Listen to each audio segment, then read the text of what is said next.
Good evening, my name is Leah Pedrosa. I am going to be participating and discussing a little bit about what was talked about on Monday's class, February 6th. Now, it was a really interesting class session, a lot to talk about, starting off with Trump and what he's doing. But I think, when we look at what is happening in the schools, I think that should be like our main focus and our main concern because, we're talking about our students' future, we're talking about the country's future.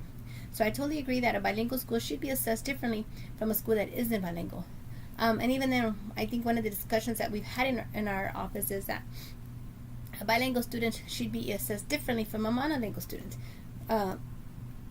Too many times, schools and teachers are pressured to teach to the exam because of the scores, not really teaching our kids content and language. So I think it's very important that when we assess our students, especially our bilingual students, they're learning double of what a monolingual student is learning, because not only are they learning content, but they're also learning the language, or they're learning language and the content. So it is an injustice to them to test them, to assess them the way we would assess a monolingual student. And I think it's very important, like it says, we need to know what the true meaning of what a bilingual school is, and how effective is it? We can have an effective bilingual school, but if it's not an effective school, what was the purpose of having it in a bilingual program? One of the things that I also mentioned was how a lot of times we think that content and language needs to be taught only in the content courses, and I totally agree that it doesn't only happen in the content in classrooms. It should be happening in the electives. When we think about reading doesn't just get taught in the reading class. Reading happens in math, science, social studies. And it's very important because if they don't have the reading, they're not going to be successful in the other content areas.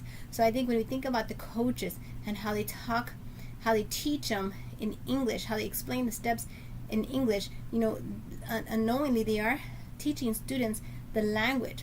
So I think that if we give them the benefit, if we give them credit, we give our students credit, we should be able to give them the directions, give them simple steps, and explain in our content what we expected them to do, what we want them to learn in English. It's going to take a lot more sheltered instruction strategies to help them, because of course in the content class it's going to be a little bit more challenging. So I believe that if coaches can explain sports and how to play sports in English, we should be able to do the same thing in the classroom. We shouldn't cut our students short for what they can and can't do. Another conversation, or a couple of the questions that were asked, was: do educational leaders of your state and district believe that the best medium for teaching a child is his or her mother tongue? Honestly, no. And even more so now with Trump, that he's really pushing for monolingual, for just one language, for English in schools.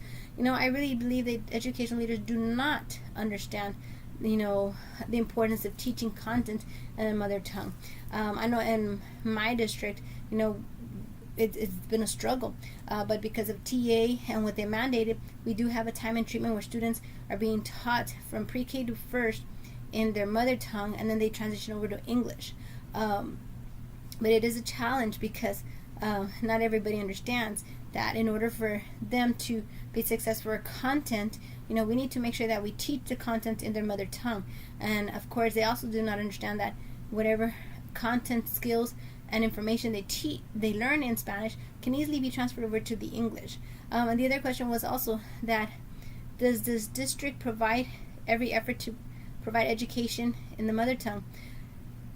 One of the things that I'm noticing and seeing is that teachers might say one thing that they're doing, but when you walk into the classroom, that is not what is happening. So I do not believe that the district is making every effort to provide education in the mother tongue. A lot of times, because I'm from the bilingual department, they believe, okay, it's your job to make sure that they are providing the education in their mother tongue. But what about administrators?